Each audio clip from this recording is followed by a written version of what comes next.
Assalamualaikum warahmatullahi wabarakatuh.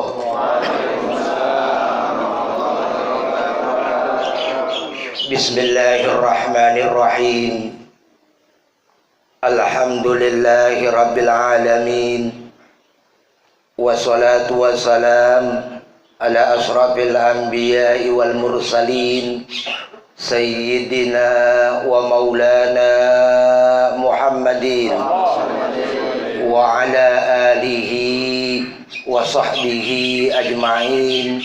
Rabbis rahli sadri wa yassirli amri wahlul 'uqdatam min lisani yafqahu qawli. Hasbunallah wa ni'mal wakil, ni'mal maula wa ni'man nasir. La haula wa la quwwata illa billahil aliyyil azim. Amma ba'du, yang kami hormati guru-guru kita, di antaranya Al-Mukarramun Ustadz Ahmad Rusman SPD, dan juga Ustadz Ibrahim Bapak Ibnu Imran, Ustadz Muhammad Irfan, dan juga guru-guru kita, diantaranya Mamanda Muallim Abdul Anin, Kiai Macan Ustadz Marhadi Hasan dari Jati Bening Pondok Kelapa, alhamdulillah beliau hadir. Al-Mukarramun Ustadz Hasan Basri Sarjana Agama, Ustadz Ajis Muslim SE Jamaluddin, dan juga keponakan saya Habib Faris. Puji dan syukur marilah kita panjatkan kehadrat Allah Subhanahu wa ta'ala. Salam dan sholawat semoga tercurah melimpah selalu kepada baginda kita Nabi besar Muhammad sallallahu alaihi wasallam. Hadirin jamaah Majlis Samaniyata Asyara yang saya hormati, bahwa pada bulan-bulan ini memang timbul lagi, apakah ini isu, apakah beneran, bahwa saat ini bangsa kita diserang lagi oleh penyakit nggak tanggung-tanggung yang nyerang ibu, sebab namanya Omikron ya. Kita berdoa kepada Allah, mudah-mudahan kita terhindar dari penyakit itu. Saya berpesan, memang saat ini cuaca luar biasa, kadang panas, tiba-tiba redup, tiba-tiba hujan. Jadi kesimpulan saya, jika memang ekstrim nih cuaca, jika ada batuk-batuk dikit, pilek-pilek dikit, udah di rumah aja, minum air hangat, banyakin vitamin C atau obat-obatan yang mengandung flu. Dah gitu aja, jangan khawatir. Ini pengalaman buat kita semua. Nggak ada kok sejarahnya, mohon maaf sekali lagi. Kita insya Allah sehat-sehat saja.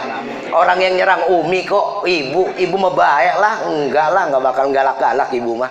Kayak gitu aja ya. Bahwa pengajian kita yang ke-19 ini masih kita kaji lagi tentang lillah.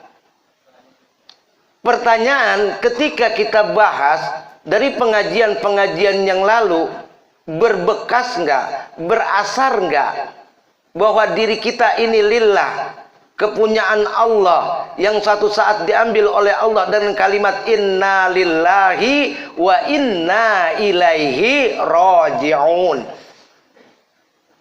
Sadar nggak? Sekarang saya berpikir dulu lah, kita berkaca sama diri kita sendiri. Sebab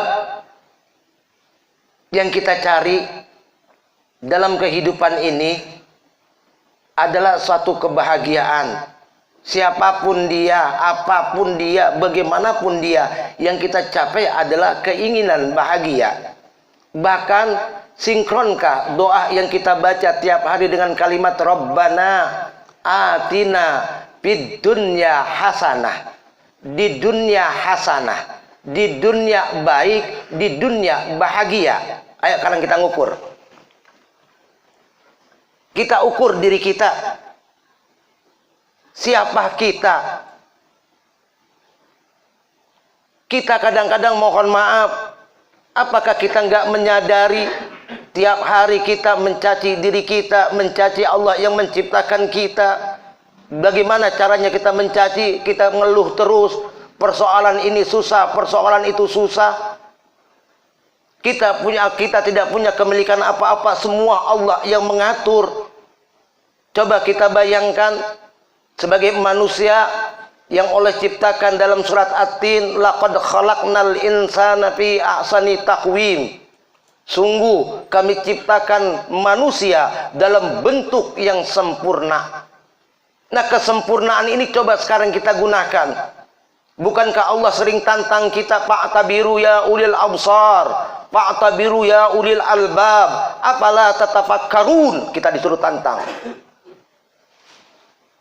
Kenapa kita keluh kesah mulu tentang dunia? Susah terus tentang dunia. Kekurangan terus tentang dunia. Kita ditantang oleh Allah sebagai manusia yang sempurna, yang diberikan oleh Allah akal, pikiran. Ini kita ditantang sebetulnya. Dunia yang kita alami seperti ini. Bukalah Al-Quran, sejarah-sejarah masa lalu. Kalau kita lihat dari masa ke masa, dari kurun ke kurun, manusia rata-rata mohon maaf, kebahagiaannya terganggu. Coba kalau kita perhatiin di dalam Al-Quran yang 30 juz, 114 surat, ulama mengatakan, jumhur sepakat bahwa ayatnya ada 6.666 ayat. Kalau kita kaji situ semua, manusia dalam keadaan resah. Ketika pemimpin Nabi Allah Ibrahim, Namrud, bagaimana mereka berkuasa, bagaimana mereka rakyat kecil ditindas, mereka tidak pernah senang. Begitu juga Fir'aun ketika tampil di zaman Nabi Allah Musa alaihissalam, rakyat-rakyat semua tertindas, rakyat-rakyat mengalami kesusahan. Begitu juga pada kerajaan-kerajaan di Indonesia, kerajaan Singosari, kerajaan Majapahit, kerajaan Sriwijaya, semua rata-rata mohon maaf. Ini kita pelajari nih, kehidupan masyarakat ada yang senang. Ketika zaman modern tampilnya Bung Karno sebagai pemimpin bangsa kita, apakah ada yang senang? Pemberontakan di mana-mana, kerasa tidak adilan terjadi di mana-mana, sehingga mohon maaf rakyat ribut susah. Ganti rejim, ada harapan dengan Pak Harto. Nih mohon maaf, kita belajar dari pelajaran. Rejim Pak Harto, swasembada pangan luar biasa, ditingkatkannya ekonomi luar biasa. Rakyat ketika itu ribut susah semua. Padahal bensin harganya sangat murah, beras sangat murah, tapi susah. Bergantilah Pak Harto dengan digulingkan karena banyaknya kayak KKN. Kemudian tampillah Profesor Dr. Habibie, pun cuman sebentar, tidak kuat lagi masyarakat. Ini kita bangsa Indonesia. Begitu pula setelah Habibie tampil Gus Dur. Ketika Gus Dur banyak yang ngeritik, turun Gus Dur ganti Megawati, cerewet lagi diganti Megawati, saat ini diganti oleh Pak Jokowi, cerewet juga. Lalu kapan bahagianya kita sekarang? Ayo kita berkaca diri kita. Apakah kita bahagia? Karena salah satunya kita nggak mengikuti ajaran Allah. Allah yang menciptakan kita, Allah yang mengatur kepada kita. Kita selama ini mohon maaf, kita ngaji gak pernah rasa-rasanya ngaji yang kita ikuti tidak berasar. Kemarin pun saya katakan, karena saya dipesan oleh guru saya, yang namanya ngaji itu seolah-olah seperti apa kemarin itu? Aksesoris. Aksesoris itu timbul dan tenggelam. Ketika kita punya HP, dulu misalnya casingnya macam-macam, aksesorisnya macam-macam. Setelah itu berubah lagi aksesorisnya. Mengaji gitu juga. Ada yang datang, ada yang pergi, ya aksesoris.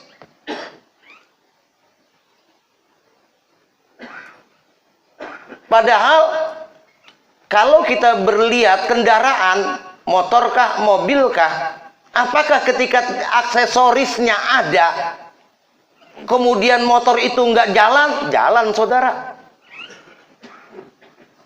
Jalan. Karena inti daripada pengajian kalau dalam kendaraan itu Pratamak ya, atau Pertalit, premium udah jarang. Itu sebetulnya mau bentuknya apapun, kendaraan itu cuma butuh bensin kasarnya. Kalau yang aksesoris mah mohon maaf, kadang timbul dan tenggelam. Sehingga yang kita dapatkan ketika kita ngaji bebekas atau tidak dalam diri kita. Terutama apa? Keyakinan kita kepada Allah. Siapa ini kita? Allah mengajarkan kepada kita agar enjoy, tenang, santai. Ketika kita lillah, kita kepunyaan Allah, Allah memberikan solusi kepada kita. Nih pengajian kita nih, Allah memberikan solusinya kepada kita nih, yang begitu berat tanggungan kehidupan kita seolah-olah. Padahal enggak seperti itu kok kalau kita gambarkan di dalam Al-Quran. Yang kita ributkan ketika kita hidup di dunia, apapun yang tadi saya ceritakan dari zamannya Al-Quran, dari zaman dulu sampai kita zaman sekarang, apa sih yang kita ributkan? Masalah ekonomi. Pertanyaan, kenapa kita ributkan? Apakah kita nggak makan? Makan.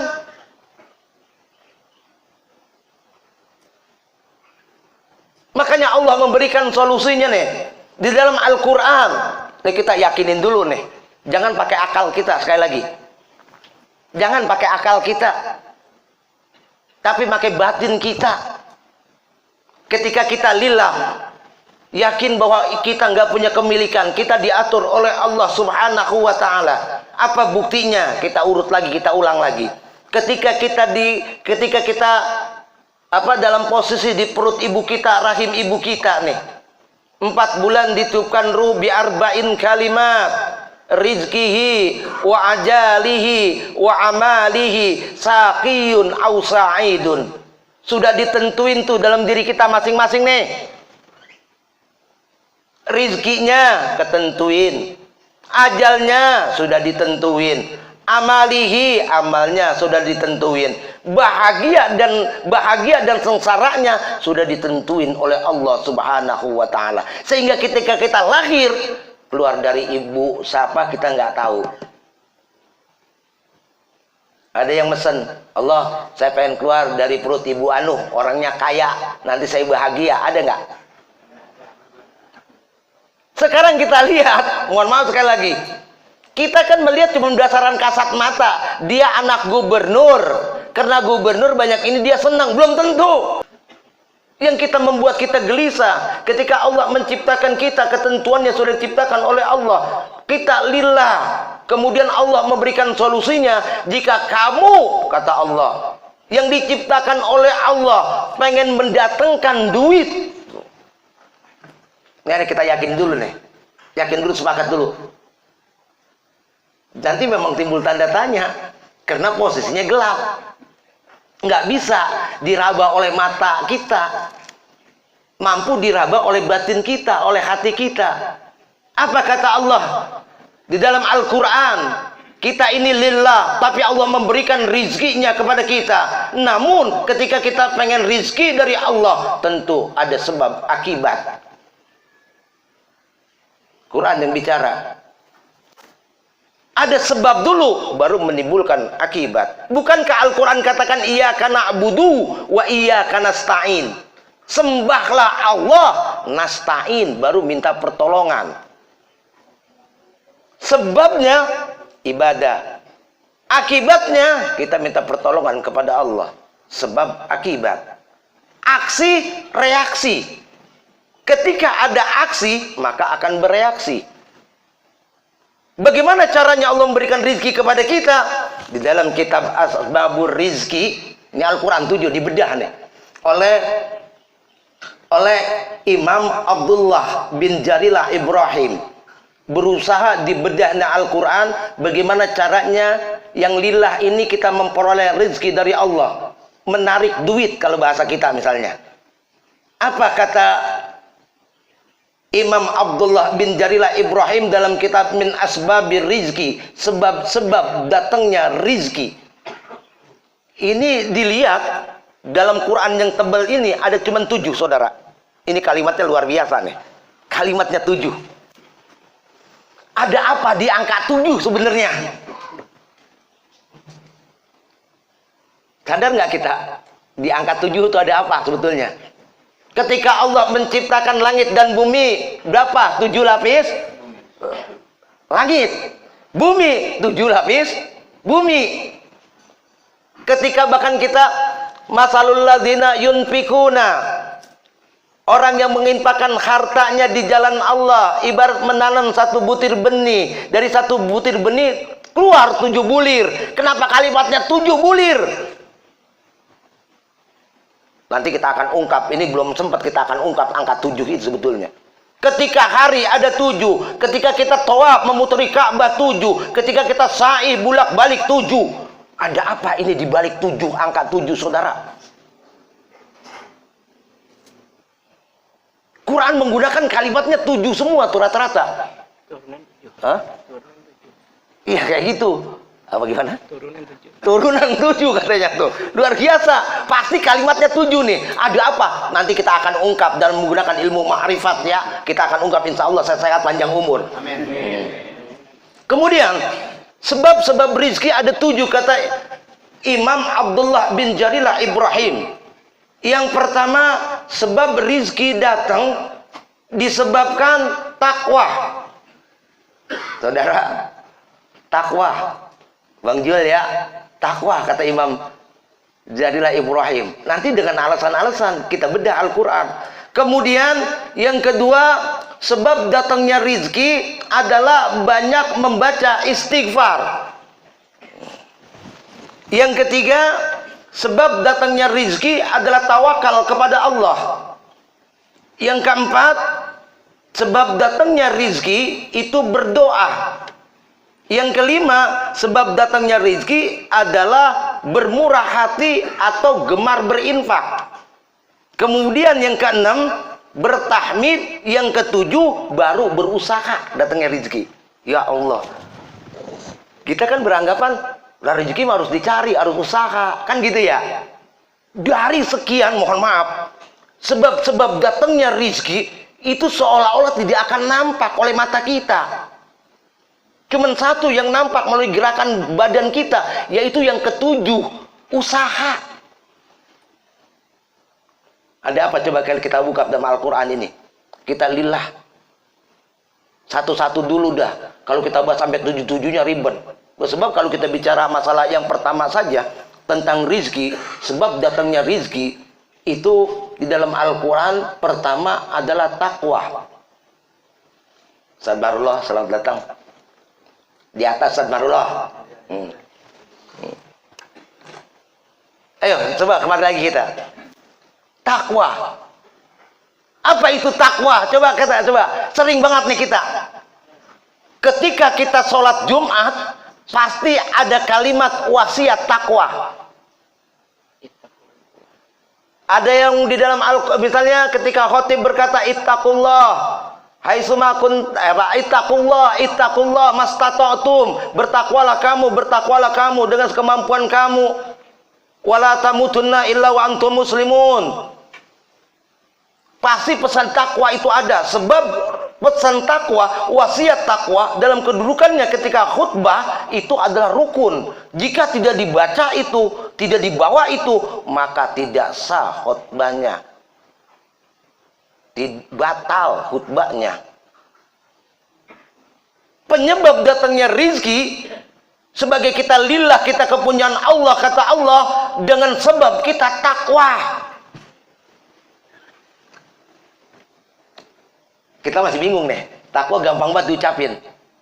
Ayo coba, saya dalam diri kita ini saya tahu tanda tanya, saudara.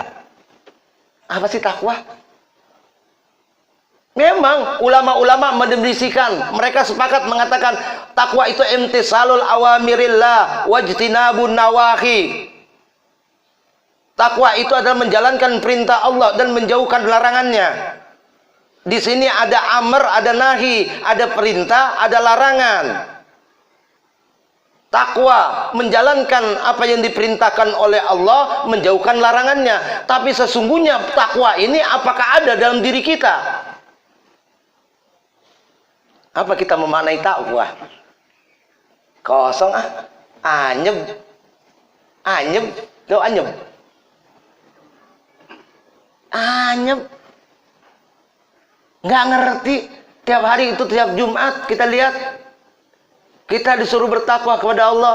Bahkan di dalam bahasa Arab, kemudian dipertegas lagi dengan kalimat bahasa Indonesia. Kami sebagai khatib berwasiat untuk diri kami dan untuk saudara, mari kita tingkatkan iman dan takwa kita kepada Allah Subhanahu wa taala.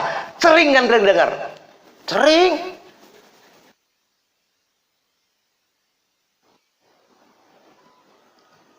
Pertama, nilai paling tinggi ketika kita memperoleh, ingin menarik rezeki, menarik duit, itu kata Allah, takwa. Takwa itu sebetulnya pada hakikatnya at-taqwa hahuna, kata Rasulullah. At-taqwa hahuna, at-taqwa hahuna, kata Rasulullah. 3 kali tuh diucapin. Takwa ini di sini sambil menunjukkan dadahnya Rasulullah. Artinya apa? Takwa itu di hati.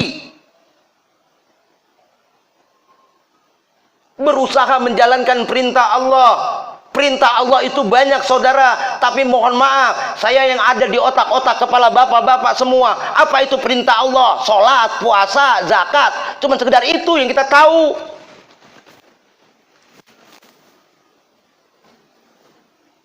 Al-Quran yang begitu tebalnya, ketika memerintahkan perintah-perintah Allah, kenapa sebatas itu yang kita jalanin?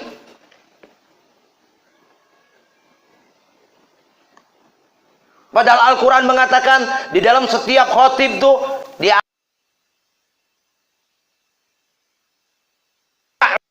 memerintahkan kamu bil adli wal ihsan, untuk berbuat adil dan berbuat baik. Banyak itu perintahnya. Seolah-olah yang digambaran kita ketika kita bertakwa cuma sekedar sholat kok. Benar ini kan? Kita akuin. Padahal perintah Allah banyak sekali, larangan Allah banyak sekali. Kenapa cuma sebatas itu? Ayo kita buka Quran. Jangan berkutak pada di situ. Yang ujung-ujungnya jika kalau kagak sholat lu neraka, kalau nggak puasa lu neraka. Ujung-ujung begitu. Quran dijadikan cuma dalil untuk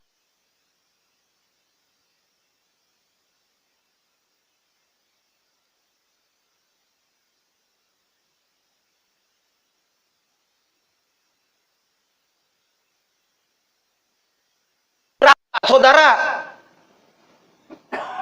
Takwa itu adanya di hati kita manusia. Ketaatan kita, takut kita kepada Allah. Takwa nggak bisa direkayasa oleh perilaku kita. Kebanyakan orang melihat memang ketika kita beriman kepada Allah, manifestasi buahnya itu nanti takwa. Takwa nggak bisa direkayasa, saudara. Kalau takwa direkayasa oleh anggota tubuh kita, siaplah kita menjadi orang yang munafik. Tahu munafik? Munafik itu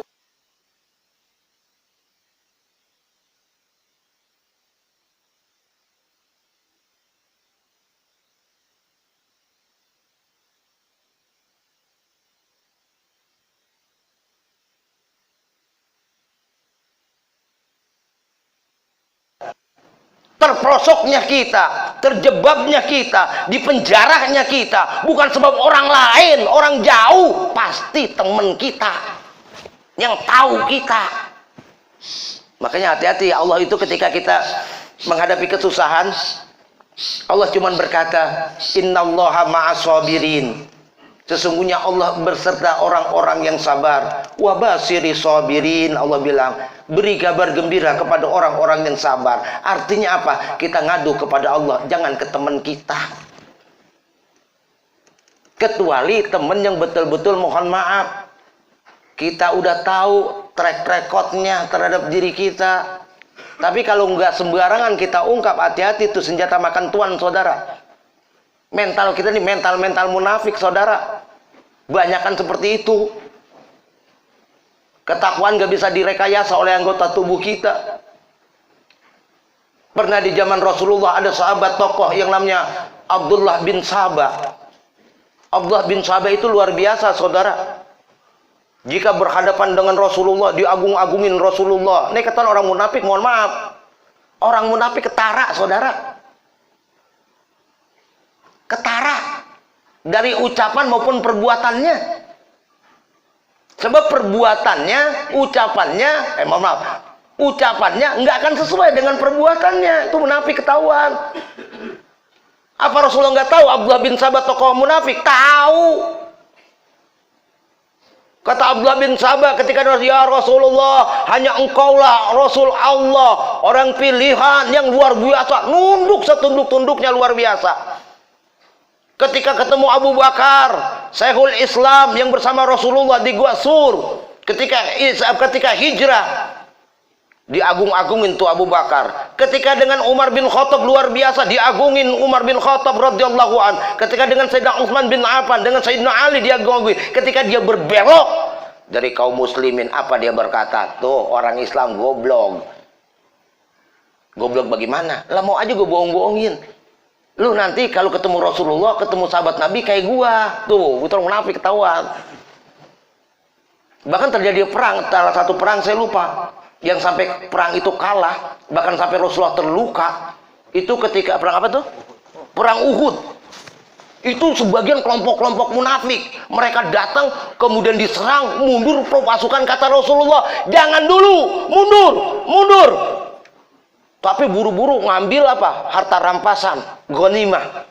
Ketika ngambil harta rampasan, yang dilihatnya orang munafik ini adalah kebendaan yang berupa materi. Akhirnya apa? Ketika dia mengambil antara rampasan itu, dikepung oleh pasukan kafir Quraisy ketika itu, sehingga pada perang Uhud itu kalah. Kenapa yang dibawa? Rombongan orang-orang munafik. Bahasannya. Maka ketakwaan itu rezeki datang dari Allah, sebabkan ketakwaan kita, hati kita kepada Allah, keyakinan kita kepada Allah. Banyak contoh, saudara. Makanya apa? Jangan pakai dilihat, pakai logika kita dengan mata pala kita. Kita bisa menyaksikan dah seorang ustadz umpama, mohon maaf, ya tidak semua ustadz juga takwa, enggak, saudara. Ada juga ustadz yang bikin rese, banyak yang bikin berfirqah. Mohon maaf sekali lagi, kalau dia beriman kepada Allah kemudian bertakwa, akan kelakuannya kelihatan. Bawaannya adem aja orang dilihat. Bawaannya adem, tenang, santai, banyak tawa, banyak senyum. Itu kalau orang bertakwa ketahuan begitu, dia lapang nerima ketentuan Allah. Sebab orang yang bertakwa yakin kok setiap hari pasti kita dikasih rezeki oleh Allah. Pasti. Karena kita kurang yakin apa yang kita dapat ini usaha gua, kerja gua, kan begitu ujung-ujungnya. Gersang lagi kita. Kelamaan nggak nih? Kita bahas takwa doang nih. Apalagi kalau kita bahas 7 sampai 7 malam ini mah. Nih pagi. Ini ada nih. Kalau orang beriman dan bertakwa akan nampak, saudara. Dari tingkah dan perbuatannya. Lain dengan pejabat. Makanya orang yang bertakwa kepada Allah, coba kita saksiin deh. Kerjanya biasa aja. Ada kalau guru-guru dulu tuh ya, emang kerjaan guru-guru dulu tuh ngapain tuh? Ngarit, tanya Baba Husen tuh. Ngarit. Kadang-kadang guru kita, nah orang dulu mah mohon maaf, saya juga orang dulu. Misalnya dulu abang saya ngajar, itu punya kolom gede, lebar, bukan kayak orang sekarang ya. Kalau sekarang kan kecil, jadi orang talahannya udah kagak ada. Udah bikin kolom kayak begitu, lebar tuh kolom. Kemudian muridnya tiap sore datang, habis asar tuh, habis sholat asar, pakai kain, kadang kainnya dilipat, tanya Bang Jaman tuh, kainnya dilipat, datang ke rumah guru, kemudian sore-sore ngisin air. Perempuan yang mau ngaji datang sore-sore, kena dulahan, pohon rambutan banyak, nyapu. Ada yang digaji gurunya? Enggak ada, anaknya 7. Bukan pegawai negeri. Coba sekarang kita nggak pakai logika dah. Nggak pakai logika kita. Nggak akan keukur, saudara. Anaknya 7. Orang dulu mah nggak tanggung-tanggung. Kalau sekarang anak 2 aja udah rese. Ya kan? Bagaimana Pok, nambah lagi 2 aja gue udah repot. Tuh kan 2 udah repot, lo yang bikin repot ya, bukan Allah. Kadang-kadang kan gitu. Gitu nih. Gua anaknya 7. Kerjanya cuma ngarit. Tuh orang gue bilang ngarit mikul, tau pakai gronjong. Gronjong apa namanya? Sundung. Ya, bener sundung, saudara. Pakai sundung tuh dipikul tuh. Kadang kita lihat guru kita tuh. Kalau coba perhatiin tuh, guru kita lihat giniannya nih. Udah pada kapalan. Kadang-kadang yang di sini udah pada tumbuh apa nih? Punukan. Tuh guru-guru kita tuh. Tapi apa? Karena dia yakin dengan Allah, diajarin murid dengan santai. Ayo diajarin, datang silakan diajarin pelan-pelan, diajarin alif fatah. Dulu mah begitu, mohon maaf. Nggak ada metode ikro, belum ada. Alif fatah, alif kasroi, alif dhama'u, a i u, ba fatah ba kasra bi, ba dhamabu, ba bi bu. Tuh orang dulu. Ya Allah. Kemudian udah hafalan, udah apa? Bukan hafalan, itu udah ngerti huruf-huruf, baru dah belum Quran dulu. Diajarin ngeja dulu, ba sin sukun kasra bis mim alif lam sabda kasra mil bismil lam fatahalla bismillah. Nah, tuh orang dulu ngajarin. Mereka gak berharap apa-apa. Ada yang bayaran silakan, ada yang tidak silakan. Inilah nasib agama, saudara. Terjadi dimanapun agama kita. Hati-hati nih umat Islam nih.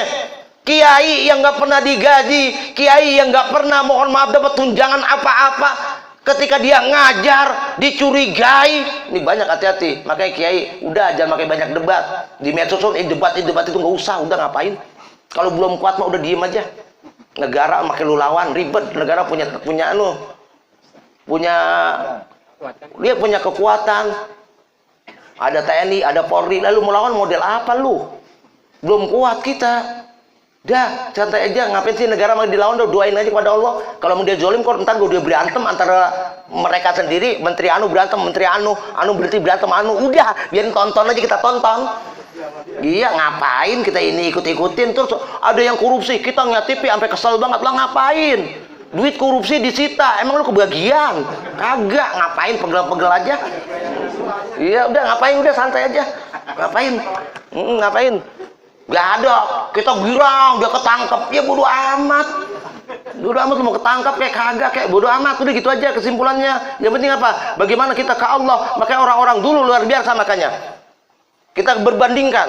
Jika ada orang, kadang-kadang mohon maaf, ada orang dua nih. Ada yang dihormati orang berdasarkan kepribadiannya, karena ketakwaannya nih. Ada orang yang dihormati karena pangkat dan jabatannya. Mana yang lebih kekal? Nah ini, mana yang lebih kekal? Coba pelajaran buat kita yang cerdas nih. Kita sebagai laqad khalaqnal insana fi ahsani taqwim, kita lillah. Ada yang dihormati karena pribadinya, ada yang dihormati karena pangkat dan jabatannya. Pribadinya, saudara. Kalau orang hormat kepada pribadi kita, itu nggak akan lekang dimakan oleh waktu. Bahkan jika orang hormat kepada pribadi kita, jangankan mau ketemu, lewat rumahnya aja takut. Padahal belum tentu ada orangnya. Tapi ngeliat rumahnya aja udah takut. Bukan takut berarti nggak mau deketin kayak macan. Bukan, sungkan. Tahu sungkan? Iya, segan. Gak enak kali wasono. Gitu kan. Ntar ada guru gua begini-begini. Kenapa? Karena dihormatin berdasarkan keberadiannya. Kalau dia hormatin berdasarkan pangkat dan jabatannya, pangkat sampai kapan? Jabatan sampai kapan? Karena kita punya pangkat, punya mobil, pintu dibukain. Sampai kapan? Sampai kapan? Lu bangga-banggain dah tuh. Yakin orang yang nanti dihormatin berdasarkan pangkat dan jabatannya, ketika jabatannya hilang, stroke. Nggak cahaya, perhatiin aja. Oleng udah. Oleng. Iya, pintu dibukain. Baru masuk, wah pintu dibukain. Pas udah jabatannya kagak ada. Iya, siapa lu? Akhirnya di rumah ngumprek aja. Karena ngumprek aja. Dulu kita begini di hormatan, karena kagak ada ngumprek, lama-lama ngelamun, sakit. Mati dah.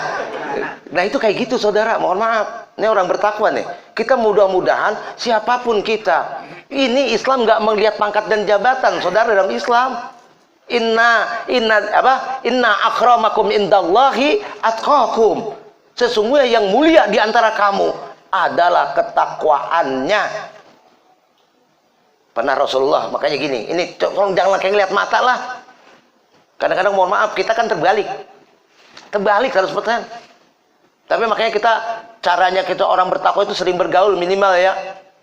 Kadang-kadang terbalik 100%. Ketika ada apa-apa orang kaya, ini sering Bapak Rohim sering cerita nih kadang-kadang di sini. Ada orang kaya mati, ada orang susah mati.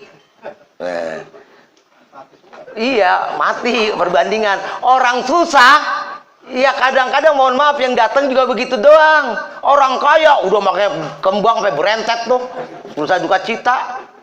Padahal mohon maaf saudara, orang kaya nggak ngerti. Didatengin guru, pinta diajiin, kemudian apa? Bisa lo guru kasih. Lah kok ngaji katanya, maka dikasih. Orang kaya tuh lagunya. Mau ogah mau orang kaya mah udah banyak hitungannya. Uang takjil dibuat apa tahu sama dia. Kadang-kadang kan mohon maaf, banyak kejadian itu. Kalau ngaji, orang kok makin dibayar, nyolatnya orang kok makin dibayar. Ya emang kagak ada ketentuannya. Tapi tuh ustadz pakai motor waktunya digunain buat dia. Kalau mau kita kasih ya kasih. Ustadz juga nggak ngarepin, tapi biasanya dikasih, kagak dikasih lah kemana? Amsong. Kan gitu juga. Itu udah budaya. Kenapa sih kalau memang hartanya kita infakkan buat ini, tujuannya buat si mayit, buat orang yang meninggal, lah kan lebih enak. Buat sedekah buat yang meninggal. Kadang-kadang orang susah kita segen-segen, dia udah bingung. Ya Allah, ntar yang ngimamin ustadznya ustadz gede ini. Kalau kita kasih gocap kagak enak, dikasih cepet kagak punya duit. Ini bagaimana? Tuh kalau orang susah. Orang kaya mah kagak mikirin begitu saudara. Kagak. Ayah juga lu kagak dapet kadang-kadang. Kita mau terus terang aja. Nah kadang-kadang kita lihat. Makanya kalau kita lihat orang bertakwa, rezekinya luar biasa. Karena pada dasarnya sekali lagi, bahwa ketakwaan itu ada di hati. Takwa, kita takut kepada Allah. Was-was setiap hari, ya Allah. Kita berdoa kepada Allah, haupa wa tama'a. Dengan penuh rasa takut. Takut-takut doa kita nggak dikabulkan oleh Allah. Wa tama'a, dengan penuh harap, cemas. Kita berdoa kepada Allah. Kalau orang bertakwa pasti, kenapa tadi saya bilang semua ulama sepakat bahwa menjalankan perintah Allah, menjauhi larangannya pasti ada gajinya. Sering saya katakan, jika di jalanan raya tuh ada rumput-rumput kotor got-gotnya, kemudian kita punya inisiatif sendiri, nggak ada yang merintah, nggak ada yang nyuruh, kemudian kita jalan itu ke rumputnya kita bersihin, got-gotnya kita rapihin, nggak ada yang nyuruh, kira-kira digaji kagak? Siapa yang mau gaji? Siapa yang mau gaji? Tapi ketika ada jalanan kotor, got-got kotor, kata Pak RW datang, kamu nggak ngapa-ngapain ya, tolong itu bersihin. Ketika bersih, got bersih, kemudian Pak RW ngasih duit. Maksudnya paham nggak nih maksud takwa di sini? Kalau kita menjalankan perintahnya, memang ketentuan disuruh oleh Allah. Iyyaka na'budu wa iyyaka nasta'in. Setelah kita menyembah kepadanya, disuruh minta kepada Allah. Permintaan kita amsong lagi aja, ragu lagi aja. Ya jangan-jangan kagak diterima. Jangan-jangan kagak diterima, ya kagak. Saudara sekarang gini aja nih. Kalau kita bertakwa, apa sih yang kita pengen sebetulnya? Bahkan Allah jamin, walau anna ahlal qura, di dalam surat Al-A'raf ayat 96, walau anna ahlal qura amanu wattaqau la fatahna alaihim barakatim minas sama'i wal ardh. Walau anna ahlal qura, sekiranya satu penduduk negeri dia beriman dan bertakwa kepada Allah, akan kami berikan keberkahan dari langit dan dari bumi. Pertanyaannya sekali lagi, yakin kita? Kagak. Yakin nggak? Enggak. Orang gak kelihatan takwa itu di hati, padahal mohon maaf, sesuatu hati kita ngelumik. Kalau kita sudah pandai, ketika kita ujlah, mohon maaf ujlah, kita menjauh dulu dari manusia. Semua bukan apa-apa, terus terang aja. Ini pelajaran mesti ditangkap dalam Islam. Saya mengajarkan sering, mengatakan Quran surat pertama turun, Iqra bismi rabbikal ladzi khalaq, itu bukan di Mekah, bukan di Ka'bah, tapi di mana? Di gua. Paham gak maksudnya nih? Bukan berarti kejok, saya ngomong, memang kenyataan begitu. Enggak di Ka'bah. Wahyu pertama turun bukan di Ka'bah, di mana? Di gua. Gua mana? Gua Hira, Jabal Nur sana. Nanti kalau kita haji atau umrah, lihat, tengok tuh Jabal Nur. Waduh, nengkling, sampai nengkling apa benar? Puncer. Waduh, saya haji yang muda pada waktu itu mau naik, waduh, godeng saudara. Wah, Allah, ngentip banget, ngentip, tahu ngentip? Masya Allah, di atas itu ada monyet. Udah puncar banget, puncar kalau orang Betawi, udah puncar mau udah di ujung kapuk. Katanya gitu kalau kata Mali. Iya, ya begini ya. Iya. Ini luar biasa makanya. Kalau kita lihat, ketika kita mengenali diri kita, kita ujlah, kita mampu berdialog dengan diri kita, situ ketakwaan, kecerdasan akan ada. Pernah nggak kita ujlah coba? Nggak pernah. Kita dialog, ada orang depan kita, ada istri, ada anak kita. Coba sekali-sekali. Lah jangankan begitu, bentaran aja dah kita buang air besar. Buang air besar, tahu buang air besar? Di mana buang air besar? Tentu di kamar mandi kan? Ketika di kamar mandi, itu mulutnya ngecom aja tuh. Hati ntar jawab. Ada yang asik-asik nyanyi. Ada yang cerita apa aja, dan kamar mandi cubar. Kenapa? Dia ngomong sama dirinya sendiri. Sayangnya, kita ngomong di tempat setan. Tuh di rumah dititipin tuh. Berdasarkan hadis Rasulullah, kalau di rumah ada setan, di mana ditaruhnya? Di kamar mandi. Makanya kalau orang jatuh di kamar mandi, hati-hati. Dititip tuh setan di situ. Setan nggak ada di mana-mana, ada di diri kita makanya, nggak di gua-gua. Nggak di ini. Nyari setan di sono-sono, ada aja setan ada di diri lu. Makanya Allah bilang, "A'udzubillahi minasyaitonirrajim." Aku berlindung dari godaan setan yang terkutuk. Artinya apa? Setan ada di diri kita. Bukan di mana-mana ya. Nanti setan ada di gua-gua serem begitulah, setan lu kagak tahu aja. Lu jadi setan. Nggak percaya. Makanya alladzi yuwaswisu fi sudurin nas, itu manusia yang jadi setan. Bahaya, makanya kita nggak tahu. Orang yang berbahaya itu adalah kalau udah manusia udah jadi setan. Wujudnya bener manusia. Tapi yang kagak lihat, tahu gampang muka setan, tahu gampang manusia ada setannya. Saya unjukin, tuh yang tiap hari mukanya manyun, merah aja tuh. Yang kagak roman kagak begini-begini. Ini tuh udah setannya tuh. Di ruqyah dia. Ketahuan tuh muka setan. Bukan orang gitu, setan. Ya kagak percaya, nanti aja lihat. Kalau ada orang manyun aja rumahnya serem banget, setan itu, bukan orang. Setan. Bilang aja, setan mau kemana lo? Gitu. Ya, gini, kalau kita orang bertakwa memang mesti kita ngaji, kita terus perbaikin diri kita, dan apa yang dikatakan guru mesti kita jalankan dalam rangka meningkatkan ketakwaan kita kepada Allah. Guru juga mohon maaf, saya sering bilang begini, saya sering banget nih, saya ada pesan dari guru saya, ketika ada orang datang ke rumah lo, Raub, dipanggil saya Raub, ya nama saya Raub. Dia bilang begini, sering saya sampaikan kadang-kadang, jika ada orang datang ke rumah lo, kemudian dia pengen diskusi untuk mencari satu yang benar ya, kalimatnya bukan kebenaran, untuk mencari yang benar, kemudian dia istiqomah untuk mencari kebenaran dengan lu sama gitu kan. Kemudian jika dia terus kewajiban lu nggak butuh dihormati oleh dia, tapi lu wajib berkhidmah kepada dia. Wah, luar biasa. Luar biasa nih. Kalimat ini saya sering kaji. Bukannya lu yang mesti minta dihormati sama dia, lu hormat sama dia, lu berkhidmah. Kalimatnya khidmah lu, bukan hormat, khidmah. Tahu khidmah? Kita nggak punya tulang-tulang.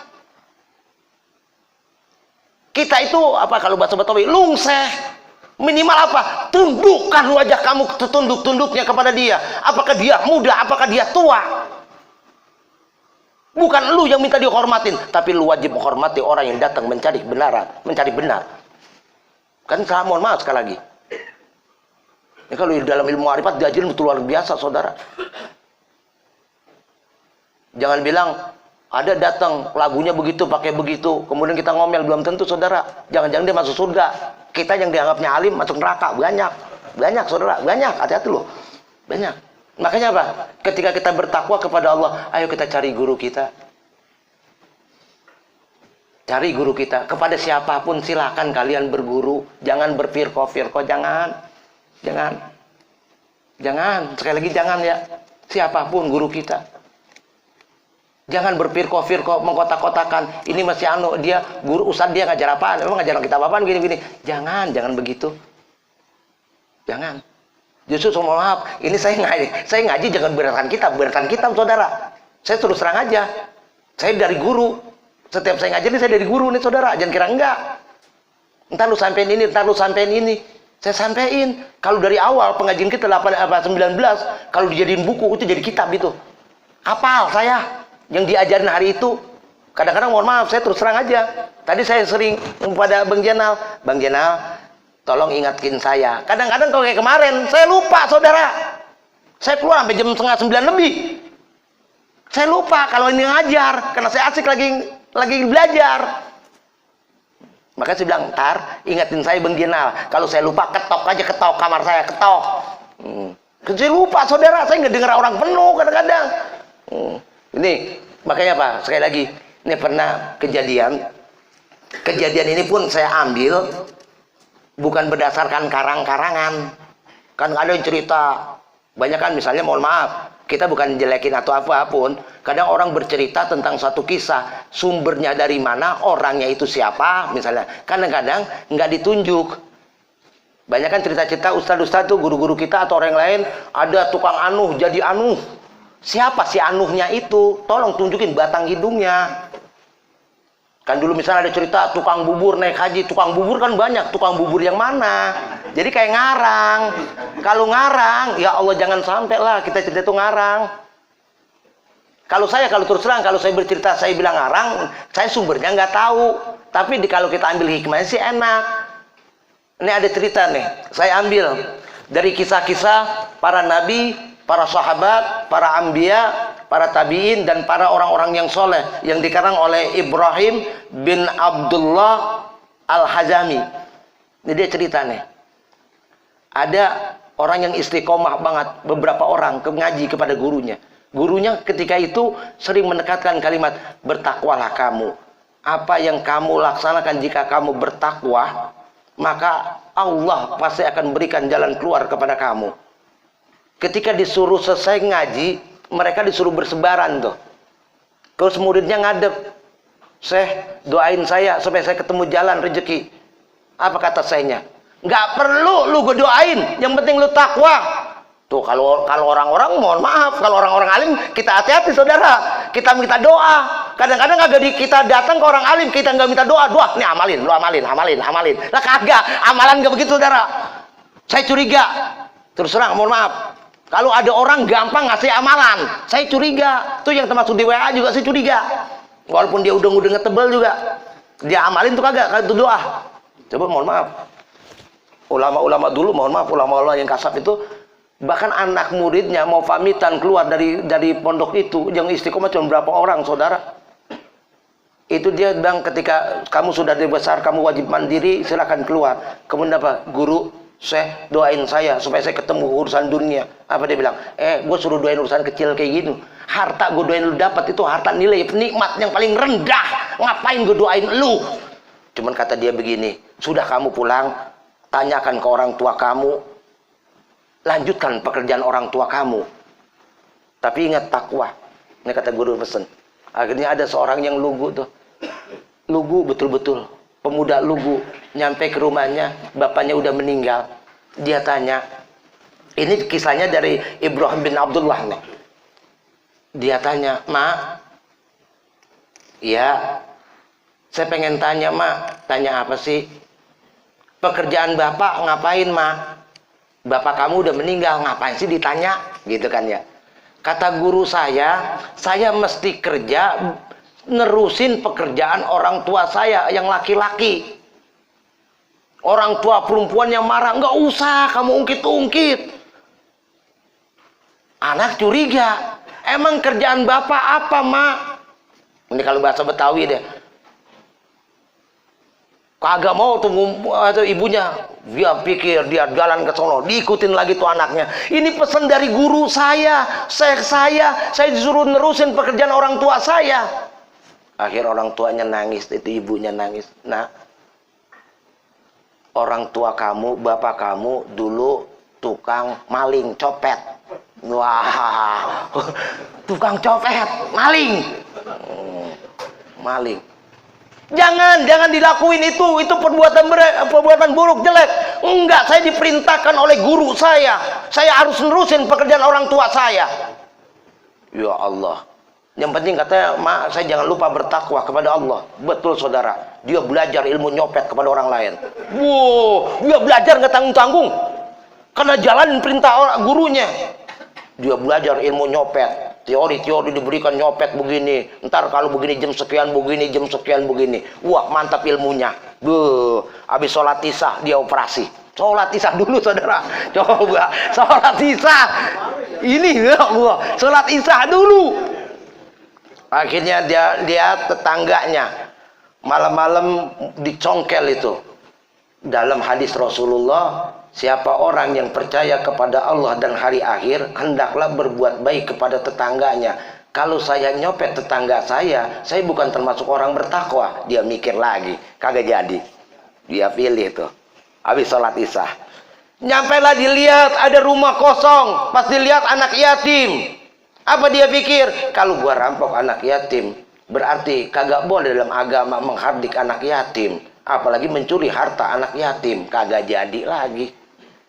Di kejauhan sana ada orang kaya, orang kaya luar biasa tuh kekayaannya, nggak dijaga sama satpam. Dia memang udah belajar nyopet, belajar maling, udah ngerti, gampang dia masuk. Rumahnya gede banget, gede itu rumah, patatang, kagak tanggung-tanggung, sampai bingung masuk kamar mana ini yang ada hartanya. Ternyata pas dilihat dia masuk dalam satu ruangan, harta begitu banyaknya, berupa perak, emas dan uang. Pas dia pikir begini, kalau nyolong kita ambil tanpa sebab, berarti ini saya nggak orang bertakwa. Akhirnya dia masuk ruang kerja tuh, lampu dinyalain.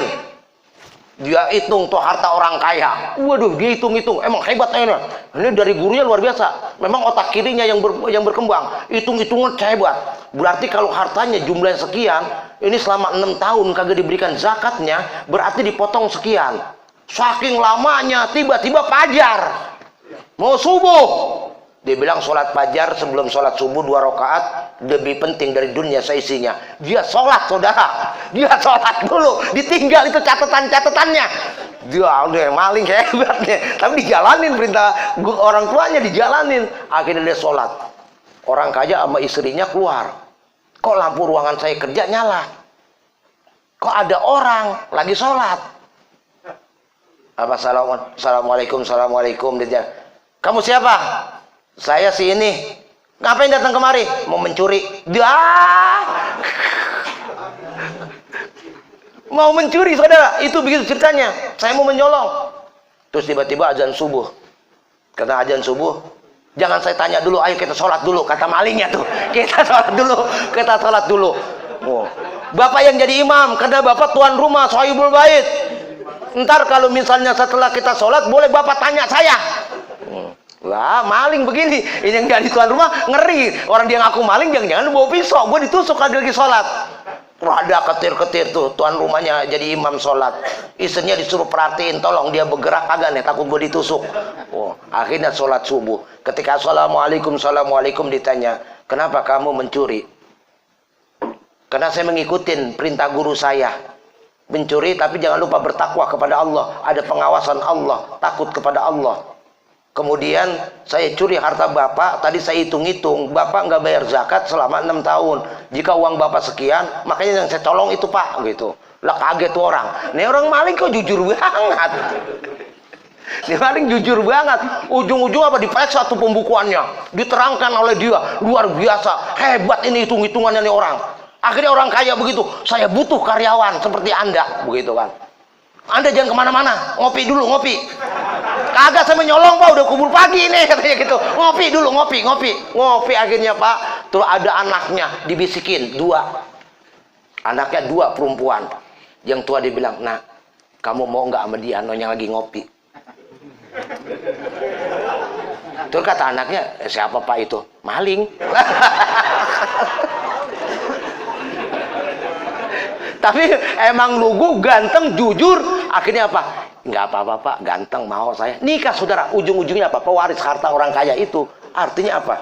Bahwa ketakwaan kepada Allah mampu menyelamatkan diri kita walaupun itu kita maling. Makanya kalau kita lihat, kita jangan lihat casing seorang lah makanya.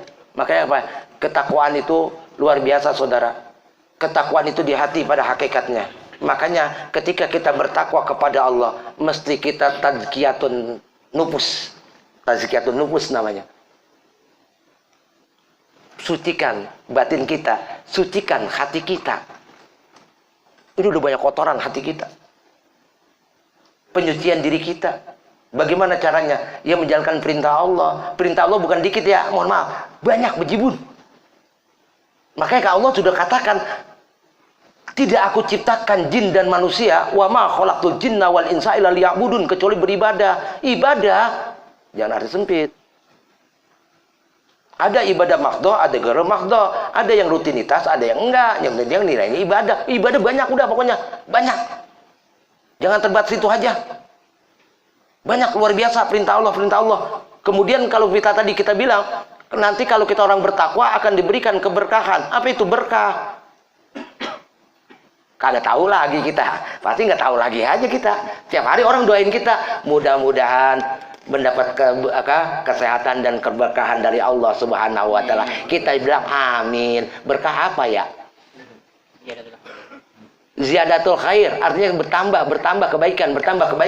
Itu kalau kita berkah. Makanya kalau kita lihat yang dimaksud dengan berkah di sini sebetulnya adalah suatu kebahagiaan. Di sini berkah adalah karunia dari Allah yang membawa kebaikan, yaitu kebahagiaan dan keberuntungan dalam hidup manusia. Itu namanya berkah. Jadi setiap yang membawa kebahagiaan dan keberuntungan bagi kita, itu namanya berkah. Kita nggak perlu rezeki banyak, yang kita pengen berkah. Makanya ketika berdoa nggak minta apa? Ketika kita minta rizqan barokan, kan gitu ya, rizki yang barokah. Nggak ada kita rizqan kasiron, rizki yang banyak. Kalau banyak bang numpuk. Makanya ketika kita minta rizki, rizqan wasian, yang luas tidak terukur, saudara. Makanya minta juga hati-hati, jangan salah minta. Kalau kita minta rezeki yang barokah jawabnya, karena barokah itu adalah yang mendatangkan karunia Allah, yang mendatangkan kebahagiaan, keberuntungan. Kalau Profesor Dr. Quraisy mengatakan dalam kitab tafsirnya Al-Misbah bahwa barokah ada suatu kebahagiaan yang bertambah, bahagiaan yang bertambah, nggak habis-habis. Ini kita habis dapat nih, belum kita gunain.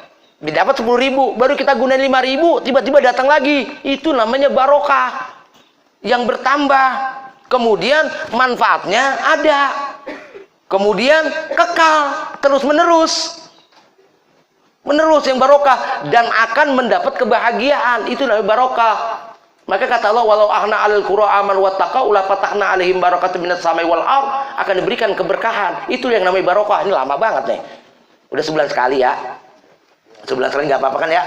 Kita kaji dulu dikit nih. Kemudian biar tahu juga, kalau kita bertakwa kepada Allah, pasti Allah akan berikan keberkahan. Keberkahan, yang penting itu keberkahan. Coba kita ngelamun dikit aja. Kita ini kerja apa sih sebetulnya? Gaji kita sekian. Gaji semakin gede, kebutuhan kita semakin gede. Gaji misalnya, mohon maaf, kita berasal di atas UMR lah.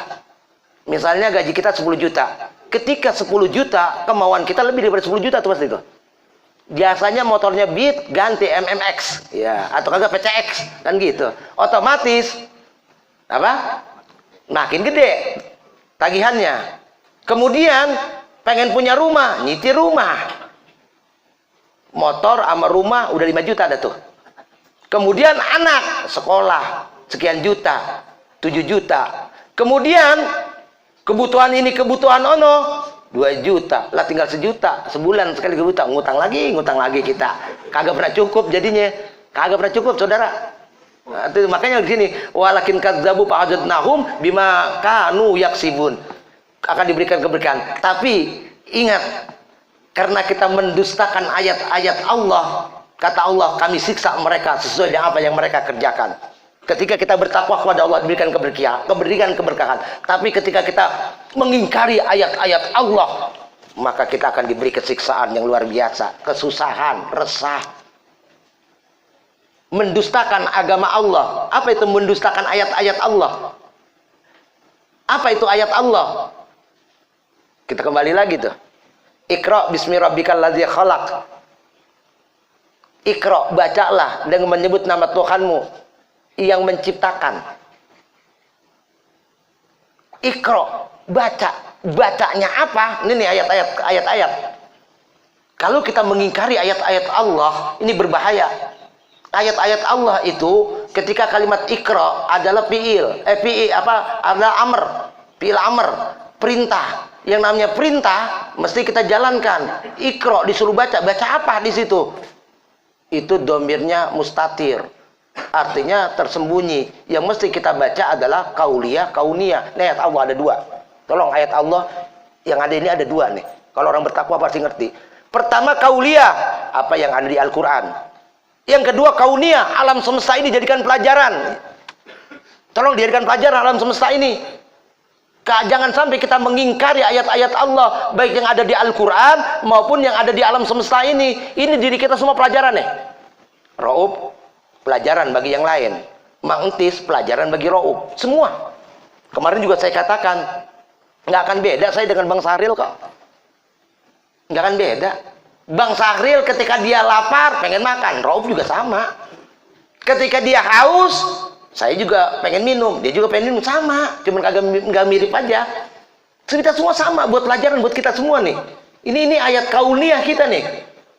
Yang berjalan nih, lihat nih kauniyah nih, ayat-ayat kauniyah. Kalau orang bertakwa, makanya ketika ini Allah pertegas dalam Al-Quran, kita yakin bahwa yang bertakwa ini dalam hati kita. Allah, ya Allah. Sekali lagi. Kemudian kalau sudah kita begitu, kita jalankan perintahnya mastata'tum, sesuai dengan kemampuan kita. Ketika kita ingat Allah, zikrullah, wa qu'udan wa qiyaman wa qu'udan ala zunubihi. Ingatlah kamu, berzikirlah kamu kepada Allah ketika kamu berdiri, ketika kamu duduk, ketika kamu berbaring. Bukan berarti ketika diri wirid aja, wirid. Ya Allah, kebangetan wirid mulu, ribet kapan ngopinya kita.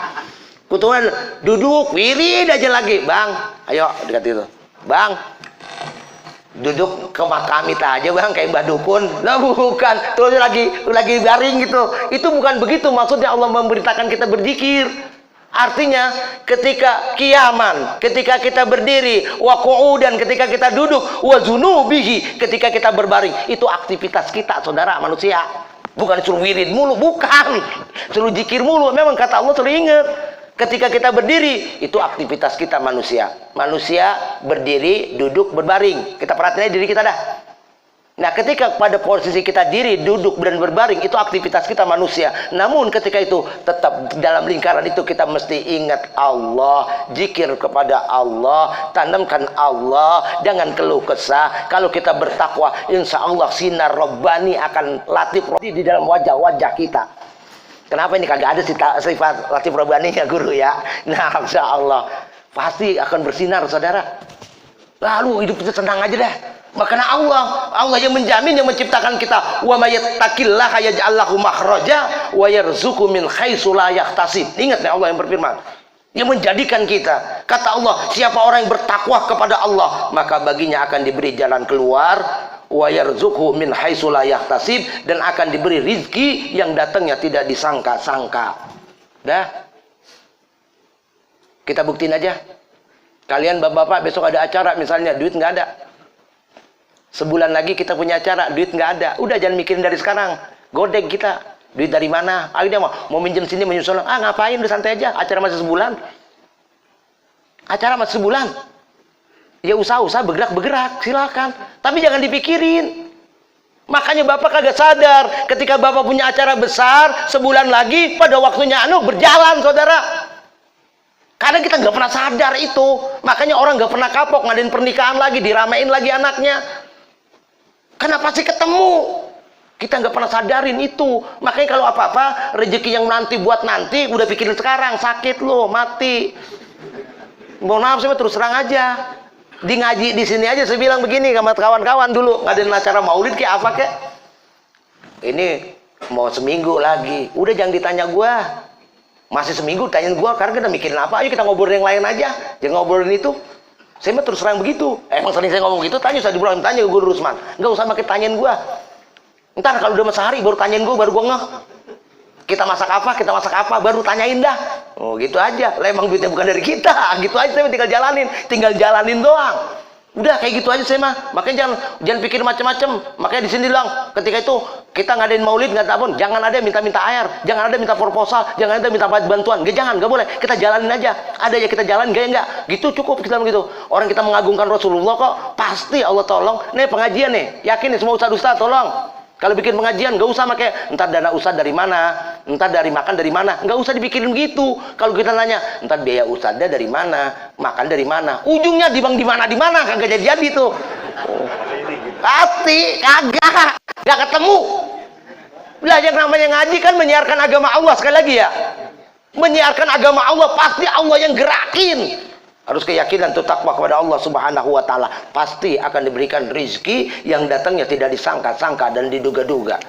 Rizki, sekali lagi mohon maaf, ketika kita bertakwa kepada Allah, Allah juga jamin lagi dalam surat At-Tolak ayat 4. Wa may yattaqillaha yaj'al lahu min amrihi yusra. Sekali lagi mohon maaf, Allah dengan kalimat wa may yattaqillaha yaj'al lahu min amrihi yusra. Dan siapa orang yang bertakwa kepada Allah, niscaya Allah menjadikan baginya kemudahan dalam urusannya.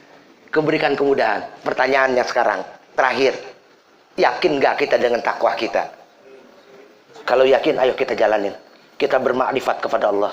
Diri kita bukan punya kita, punya Allah. Suatu saat kita akan diambil kepada Allah. Kita bergerak, kita berusaha. Ayo, cari silaturahmi. Saya yakin dengan silaturahmi nanti ada Allah berikan rezeki kita masing-masing. Allah akan penuhi kebutuhan kita. Buat apa kita gelisah? Toh nggak punya duit mau lari kemana? Mau minjem orang, malu-maluin aja? Nggak usah, sabar. Masa sehari nggak makan mati? Enggak saudara. Enggak akan gitu. Sabar aja, sabar kepada Allah, sabar kepada Allah. Kita yakin jika kita bertakwa kepada Allah, mau nggak kita terapkan pelan-pelan? Mau, mudah-mudahan pelan-pelan kita terapkan. Ayo kita bertakwa kepada Allah. Kita teringat bertakwa itu menjalankan perintahnya, berusaha menjauhi larangannya. Mastatotum, sekali lagi mastatotum, saya mengajarkan sekemampuan kita, ukuran diri kita. Yang penting kita istiqomah, sekali lagi kemampuan kita. Kalau ada Ustadz Anu mau baca ini 1000 kali, kita nggak sanggup, cukup misalnya 13 kali. Atau kita nggak sanggup, cukup 3 kali. Jangan kita paksain Ustadz Anu kayak kita, diri kita beda dengan dia. Kadang-kadang mohon maaf, ada Ustadz, tolong lu baca ya 5.000 kali ini. Wah, lu baca ini 5.000 kali. Lah mulut memeniran. Lah falah godek. Udah gitu berapa? 3 bulan. Masya Allah. Kacau. Enggak begitu saudara. Enggak begitu saudara. Sekarang kalau bapak-bapak yakin, kita yakin nih, bahwa datang rezeki yang pertama ini di dalam Al-Quran adalah bertakwa. Coba bapak tes. Pernah dites juga oleh Imam Al-Jahidi. Saya nggak mau cerita ada. Pernah mengetes Imam Az-Zahidi pernah mengetes ini. Makanya apa? Ternyata Allah memberikan rezekinya. Wa ma min dabatin fil ardi ila 'alallahi rizquha. Kita semua ada rezeki kita. Nah, kalau kita udah di Allah bilang setiap apapun ada rezekinya. Di laut ikan begitu banyak nggak pernah habis, dari zaman ke zaman diambil. Dari mana rezekinya? Kita tinggal garis doang, kita tinggal berpikir. Yang ke laut pakai mancing makan. Dari mana? Nggak pernah berpikir dari Allah. Nggak pernah kita, saudara. Makanya sekali lagi, ayo kita tanamkan pelan-pelan. Ini juga belajar saya. Saya belajar dikit-dikit. Benar, saya juga belajar. Pengen seperti itu agar hidup kita tenang. Yakin bahwa pertama kali menyebabkan datangnya rezeki itu disebabkan kita bertakwa kepada Allah. Pelan-pelan kita praktekin ya. Kita jangan keluh kesah terus ya. Ingat kepada Allah, keyakinan kita kepada Allah. Ayo kita praktekin di sini. Yang selama ini kita gambaran semu, tolong dipraktekin pelan-pelan. Kalau nggak jelas lagi, mari kita tanya kepada guru-guru kita. Ya, jangan sampai diajarin. Lah, takwa. Lah kadang-kadang ada ustaz yang ragu juga nih, mohon maaf sekali lagi. Ada yang pernah ngomong, ngaji majro kata nggak butuh materi. Lah gue makan nasi, masa gue keteli gue gak makan apa-apa, makan busa kali. Kagak, nasi gue makan. Lah butuh duit, beli beras enak aja. Tapi mohon maaf, kalau orang bertakwa beras dengan terin tuh, kalau karung gede, tanda mangusin tuh. Tuh ada datang lagi dari Cikarang, ya Allah, emang saya minta. Gak udah usah sampai ketakut, udah pasti dipenuhi oleh Allah. Udah penuhilah, kayak begitu dah. Ini makanan banyak itu tuh dari bapak ini, bapak anu, waduh luar biasa tuh. Udah gitu aja ya, sekali lagi ya. Kita praktekkan pelan-pelan. Ketika ada goyangan-goyangan kita mesti sabar. Ya, mudah-mudahan bisa dimengerti. Ini waktunya lama banget ini. Capek ya. Ihdinas siratal mustaqim. Wabillahi taufiq wal hidayah. Assalamualaikum warahmatullahi wabarakatuh.